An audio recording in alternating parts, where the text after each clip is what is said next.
Good morning student. आज हम आपको क्रिया पढ़ाएंगे। क्रिया क्या होती है इसके बारे में हम आपको समझाएंगे। क्रिया का अर्थ होता है बच्चों करना। क्रिया के बिना कोई वाक्य पूर्ण नहीं होता है। क्रिया का अर्थ क्या है? करना। किसी कार्य को हम करते हैं उसे हम क्रिया कहते हैं। किसी वाक्य में कर्ता, कर्म तथा काल की जानकारी भी क्रियापद के माध्यम से ही होती है। हिंदी भाषा की जननी संस्कृत है तथा संस्कृत में क्रिया रूप को धातु कहते हैं। बच्चों, संस्कृत में क्रिया को क्या कहते हैं? धातु। क्रिया का अर्थ क्या बताया मैंने आपको? करना। क्रिया का अर्थ होता है करना और इसका संस्कृत में क्रिया को धातु कहते हैं। धातु जैसे हिंदी क्रियापदों का मूल रूप ही धातु है। धातु में ना जोड़ने से हिंदी के क्रियापद बनते हैं। जैसे पढ़ प्लस ना तो क्या हुआ बच्चों? पढ़ना। उठ प्लस ना तो क्या हुआ? उठना। इसकी परिभाषा लेते हैं, फिर से आप समझिए।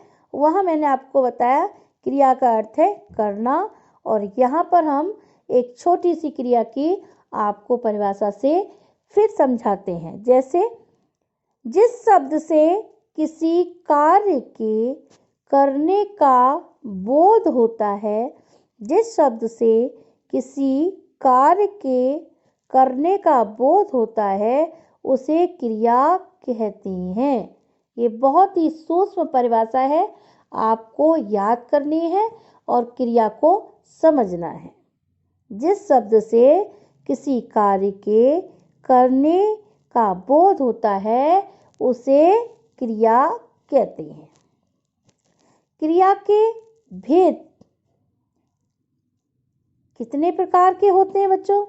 ये हम आपको पैराग्राफ से समझाते हैं, इसका चार्ट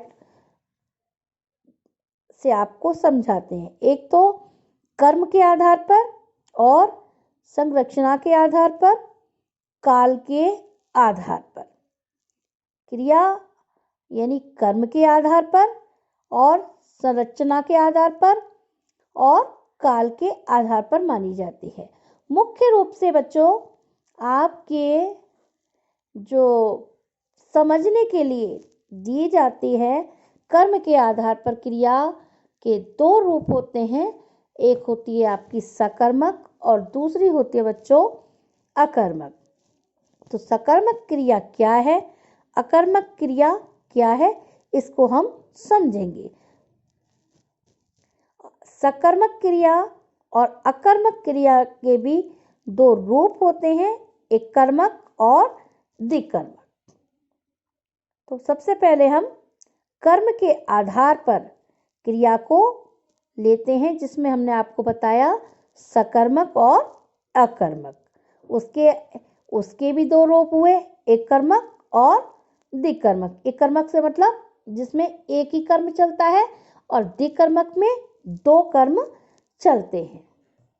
तो सबसे पहले हम लेते हैं कर्म के आधार पर। क्रिया शब्द का फल किस पर पड़ रहा है, वह किसे प्रभावित कर रहा है, इस आधार पर किया जाने वाला भेद कर्म के आधार पर क्रिया के भेद के अंतर्गत आता है। इस प्रकार क्रिया के प्रमुख भेद दो हैं, सकर्मक और अकर्मक। सकर्मक का क्या अर्थ है? सा अर्थात सहित, अतः सकर्मक का अर्थ है कर्म के साथ। यानी सकर्मक क्रिया जहाँ भी होगी तो उसके साथ में बच्चों कर्म जुड़ा रहता है। इसकी परिभाषा हम समझते हैं। सकर्मक क्रिया की परिभाषा क्या है? जिस क्रिया का फल कर्ता को छोड़कर कर्म पर पड़े वह सकर्मक क्रिया कहलाती है। जिस क्रिया का फल कर्ता को छोड़कर कर्म पर पड़े वह क्रिया सकर्मक क्रिया कहलाती है। जैसे बच्चा चित्र बना रहा है या गीता सितार बजा रही है। अभी दोनों वाक्यों में बच्चा चित्र बना रहा है तो ये बच्चा क्या कर रहा है? चित्र बनाने का कर्म कर रहा है। और दूसरे वाक्य में गीता सितार बजा रही है तो यहाँ पर गीता सितार बजाने का कर्म कर रही है तो यहाँ पर आपकी सकर्मक क्रिया होती है। सकर्मक क्रिया पर कर्म पर बल दिया जाता है। किसी कर्म को जब हम करते हैं तो वह सकर्मक क्रिया कहलाती है। सकर्मक क्रिया के दो भेद, एक कर्मक यानी क्या है एक कर्मक ये आप समझें। जिस वाक्य में क्रिया के साथ एक ही कर्म प्रयुक्त होता है उसे एक कर्मक क्रिया कहते हैं। जिस वाक्य में क्रिया के साथ एक कर्म यानी एक ही कर्म प्रयुक्त होता है, प्रयोग में लाया जाता है, उसे बच्चों एक कर्मक क्रिया कहते हैं। जैसे माँ अखबार पढ़ रही है। माँ क्या कर रही है? अखबार पढ़ने का काम कर रही है। तो इसमें अखबार पढ़ना क्या हुआ? एक ही काम कि माँ अखबार पढ़ रही है तो एक ही काम कर रही है, अखबार को पूरा पढ़ रही है। यानी एक ही माँ के द्वारा क्रिया हो रही है। कौन सी क्रिया हो रही है? पढ़ने की। पढ़ने की क्रिया माँ यहाँ पर कर रही है तो एक कर्मक क्रिया होती है। अब द्विकर्मक क्रिया में बच्चों क्या होता है? द्विकर्मक से मतलब एक क्रिया के साथ में दूसरी क्रिया का भी होना। एक कार्य के साथ साथ कभी कभी हम दो कार्य भी करते हैं ना बच्चों। तो इसी प्रकार यहाँ पर द्विकर्मक का मतलब होता है दो कार्य एक साथ संपादित होना या एक साथ दो कार्य को करना। जिस वाक्य में क्रिया के साथ दो कर्म प्रयुक्त होते हैं उसे द्विकर्मक क्रिया कहते हैं। जैसे अध्यापक छात्रों को कंप्यूटर सिखा रहे हैं। क्या सिखा रहे हैं बच्चों? कंप्यूटर। तो कंप्यूटर यहाँ पर छात्रों को कंप्यूटर सिखा रहे हैं। यानी एक तो बात कंप्यूटर की आई कि कंप्यूटर सिखा रहे, किसको सिखा रहे? छात्रों को। तो कंप्यूटर किसे सिखा रहे हैं यहाँ पर? बच्चों को। तो बच्चों छात्र सीख रहे हैं। इस प्रकार यहाँ पर एक साथ दो कर्म साथ में संपादित होते हैं, घटित होते हैं। ऐसे क्रिया को द्विकर्मक क्रिया कहते हैं। अब बच्चों जैसा हमने बताया आपको सकर्मक क्रिया, अब कर्म के आधार पर सकर्मक क्रिया और दूसरी है अकर्मक क्रिया। जिस वाक्य में क्रिया का प्रभाव फल कर्ता पर पड़ता है, जिस वाक्य में क्रिया का प्रभाव या फल कर्ता पर पड़ता है क्योंकि कर्म प्रयुक्त नहीं होता उसे अकर्मक क्रिया कहते हैं। जैसे आशा गाती है तो आशा क्या करती है? गाना गाती है, कर्म कर रही है। ये तो हमारी सकर्मक और अकर्मक क्रिया कर्म के आधार पर बच्चों होती है। दूसरा हमारा संरचना के आधार पर होती है और काल के आधार पर होती है। तो बच्चों आपके लिए ये कर्म के आधार पर ही मुख्य क्रियाएं मानी जाती है, सकर्मक और अकर्मक। तो हम आपको सिर्फ आपके सकर्मक और अकर्मक के बारे में ही यहाँ पर बताएंगे। सकर्मक क्रिया और अकर्मक क्रिया क्या होती है ये हमने आपको समझाया, और कर्म के आधार पर आपकी जो क्रिया हुई दोनों सकर्मक और अकर्मक। संरचना के आधार पर बच्चों आपकी अभी नहीं आएगी, ये मैंने आपको चार्ट के द्वारा बताया कि कर्म के आधार पर होती है, संरचना के आधार पर होती है और काल के आधार पर होती है। लेकिन आप के लिए बच्चों, क्योंकि आप छोटे हैं और आपको शुरुआत में ही सकर्मक और अकर्मक क्रिया को पहले समझना पड़ेगा, तो आपके कोर्स में सकर्मक और अकर्मक क्रिया के बारे में समझाया गया है, और सकर्मक और अकर्मक क्रिया क्या होती है ये आपको समझना है। एक कर्म के आधार पर होती है और कर्म के आधार पर किस प्रकार से हम एक के साथ में दो कर्म जुड़े हुए होते हैं, एक कर्मक और द्विकर्मक, ये भी हमने आपको बताया। अब दूसरा आपका हम लेते हैं अकर्मक क्रिया।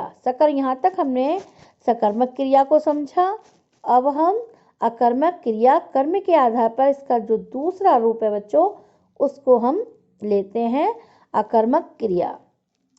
जिस वाक्य में क्रिया का प्रभाव फल कर्ता पर पड़ता है क्योंकि कर्म प्रयुक्त नहीं होता उसे अकर्मक क्रिया कहते हैं। जिस वाक्य में क्रिया का प्रभाव फल या कर्ता पर पड़ता है उसे, क्योंकि कर्म उसमें प्रयुक्त नहीं होता इसलिए उसे अकर्मक क्रिया कहते हैं। ठीक है बच्चों, इसके बाद में हम आपको क्रिया का जो टॉपिक कर्म के आधार पर हमने बताया सकर्मक और अकर्मक, नेक्स्ट आपका हम लेते हैं बच्चों विशेषण। विशेषण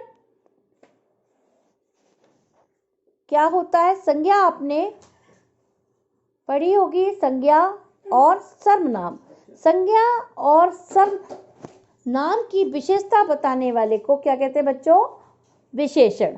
तो नेक्स्ट टॉपिक आपका क्रिया के बाद में हम यहाँ पर आपको विशेषण समझाते हैं। विशेषण क्या होता है? संज्ञा और सर्वनाम की विशेषता बताने वाले को विशेषण कहते हैं। विशेषण जिस शब्द की विशेषता बताता है वह विशेष कहलाता है। जैसे नीला आकाश, तो यहाँ पर विशेषता किसकी बताई जा रही है बच्चों? आकाश की। तो नीला के आकाश कैसा है? नीला। छोटी पुस्तक एवं भला व्यक्ति, तो इसमें व्यक्ति के बारे में बताया जा रहा है, उसकी विशेषता। इस प्रकार से यहाँ पर जो विशेषता है और विशेष है कि किसी के विषय में हम बता रहे हैं वहाँ पर उसकी विशेषता को बताया जाए उसे हम विशेष कहते हैं। यानी संज्ञा और सर्वनाम की विशेषता बताने वाले को विशेषण कहते हैं। विशेषण कितने प्रकार के होते हैं बच्चों? विशेषण आपके 5 प्रकार के होते हैं। गुणवाचक विशेषण, संख्यावाचक विशेषण, परिणामवाचक विशेषण, सांकेतवाचक विशेषण और व्यक्तिवाचक विशेषण। पहले हम आपका गुणवाचक विशेषण लेते हैं। जैसा कि आपको बच्चों पता चल रहा है, गुणवाचक क्या है? यानी किसी व्यक्ति के गुण की विशेषता को बताना क्या कहला जाता है? विशेषण। अब इसको आप समझिए। ऐसे शब्द जो किसी संज्ञा या सर्वनाम के गुण, दोष, रूप, रंग, आकार, स्वभाव, दशा का बोध कराते हैं। फिर समझिए, ऐसे शब्द जो किसी संज्ञा या सर्वनाम के गुण, दोष, रूप, रंग, आकार, स्वभाव, दशा का बोध कराते हैं उसे गुणवाचक विशेषण कहते हैं। जैसे पुराना कमीज, मीठा आम आदि। यानी किसकी विशेषता बता रहे हैं इसमें? गुण की। कमीज कैसी है? पुरानी। आम कैसा है? मीठा। यानी इसके गुण को बताया जा रहा है। तो पहला हमने आपको विशेषण में गुणवाचक बताया। गुणवाचक के बाद में दूसरा है आपका बच्चों संख्यावाचक विशेषण। ऐसे शब्द जो किसी संज्ञा या सर्वनाम की निश्चित, अनिश्चित संख्या या गणना का बोध कराते हैं। ऐसे शब्द जो किसी संज्ञा या सर्वनाम की निश्चित संख्या या गणना का बोध कराते हैं वे संख्यावाचक विशेषण कहलाते हैं। यह दो प्रकार के होते हैं। निश्चित यानी उसमें संख्या दी होती है, जैसे 1, 2, 3, 4 आदि। निश्चित में आपकी क्या दी है? संख्या। और अनिश्चित में संख्या नहीं दी, जैसे कई, कुछ, बहुत, या इसमें अनिश्चित में आ जाता है बच्चों किसी संख्या का बोध नहीं होना। तो ऐसा विशेषण संख्यावाचक, इसमें भी निश्चित और अनिश्चित आप समझ चुके होंगे कि निश्चित में कोई संख्या दी जाती है और अनिश्चित में कोई भी संख्या नहीं दी जाती है। तीसरा है बच्चों आपका परिमाणवाचक विशेषण में जो आपका तीसरा है परिणामवाचक। क्या होता है इसको हमें समझना है। ऐसे शब्द जो किसी वस्तु, पदार्थ या जगह की यात्रा, तौल, जगह की मात्रा, तौल या माप का बोध कराते हैं वे परिमाणवाचक विशेषण कहलाते हैं। जैसे निश्चित परिमाणवाचक 2 मीटर, 5 किलो एवं 3 मीटर आदि। इसमें हमें निश्चित में आपको बता दिया कि 2 लीटर, 3 लीटर, 4 लीटर आदि। अब इसमें भी परिमाणवाचक में इसमें नाप तोल की बात की जाती है। फिर आ जाता है अनिश्चित परिमाणवाचक, जैसे थोड़ा, बहुत, कम, ज़्यादा आदि। ठीक है बच्चों। अब हम नेक्स्ट आपका लेते हैं संकेतवाचक। संकेतवाचक क्या होता है? ऐसे शब्द जो सर्वनाम है, ऐसे शब्द जो सर्वनाम है किंतु वाक्य में विशेषण के रूप में प्रयुक्त हो रहे हैं, अर्थात संज्ञा की विशेषता प्रकट कर रहे हैं, वे संकेतवाचक विशेषण कहलाते हैं। ऐसे शब्द जो सर्वनाम है किंतु वाक्य में विशेषण के रूप में प्रयुक्त हो रहे हैं, अर्थात संज्ञा की विशेषता बता रहे हैं, वे संकेतवाचक विशेषण कहलाते हैं। ठीक है बच्चों, ये आपका संकेत यानी किसी बात को बता रहे हैं। तो पहले हमने विशेषण की परिभाषा पढ़ी बच्चों कि विशेषण क्या होता है, आपको समझाया कि संज्ञा सर्वनाम की विशेषता बताने वाले को विशेषण कहते हैं। फिर आपको बताया कि इसके कितने प्रकार होते हैं या भेद होते हैं। तो हमने गुणवाचक बताया आपको। गुणवाचक में बताया कि गुण, दोष, दशा आदि के बारे में किस प्रकार से पहचान की जाती है, किसमें गुणवाचक है। दूसरा हमने आपको बताया बच्चों संख्यावाचक, कि किस प्रकार से ऐसे शब्द जो किसी संख्या या सर्वनाम की निश्चित अनिश्चित संख्या का बोध कराते हैं, यानी गणना का मुख्य रूप से किसके बारे में, गणना का बोध कराते हैं। और परिणामवाचक में जैसे निश्चित तौर पर लीटर, मीटर, किलो आदि, इनको हम परिणामवाचक कहते हैं। संकेतवाचक ऐसे शब्द जो सर्वनाम है किंतु वाक्य में विशेषण के रूप में प्रयुक्त हो रहे हैं, संज्ञा की विशेषता प्रकट करते हैं, उन्हें हम संकेतवाचक विशेषण कह लेते हैं। जैसे इस गेंद को मत फेंको, उस पुस्तक को मत पढ़ो। कोई सज्जन आए हैं। इन वाक्यों में इस, उस तथा कोई शब्द सार्वनामिक अथवा संकेतवाचक विशेषण कहलाता है।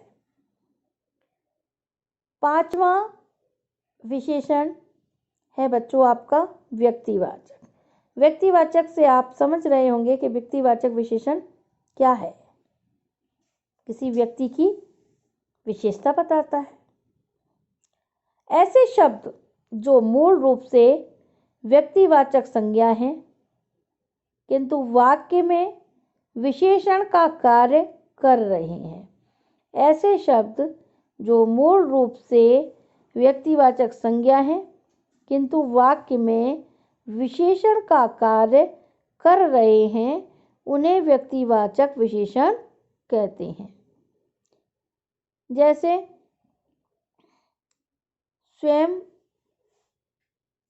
संज्ञा शब्द है किंतु वाक्य में अन्य संज्ञा शब्द की विशेषता बता रहे हैं। जैसे बनारसी साड़ी, कश्मीरी सेब, तो ये किसी की विशेषता बता रहे हैं। बीकानेरी भुजिया आदि। इनमें बनारसी, कश्मीरी एवं बीकानेरी ऐसी संज्ञा शब्द हैं जो विशेषण के रूप में प्रयुक्त हुए हैं। तो इस प्रकार ये बच्चों विशेषण हमने आपको बताया, क्योंकि संज्ञा सर्वनाम आप पढ़ चुके होंगे और उसके बाद में आपको डीपली विशेषण समझाया गया कि विशेषण कितने प्रकार के होते हैं। और विशेषण की परिभाषा बच्चों आप अभी से समझेंगे, इसको पहचानेंगे, इसके सेंटेंस को समझेंगे, किस किस में कौन कौन से विशेषण आते हैं, कौन कौन सी विशेषता बताते हैं, गुणवाचक, संख्यावाचक, परिणामवाचक, ये आपके आगे की क्लासेस में भी आता है। क्योंकि संज्ञा, सर्वनाम, विशेषण ये सारे टॉपिक आपके बड़ी कक्षाओं में भी आते हैं, तो आप लोग इनको अच्छी तरह से समझ लें कि विशेषता क्या है, विशेषण क्या है। और पहला टॉपिक हमने क्रिया लिया, तो क्रिया हमने आपको बताया कि क्रिया क्या होती है। फिर एक बार और समझ लीजिए आप क्रिया क्या है। तो क्रिया का अर्थ होता है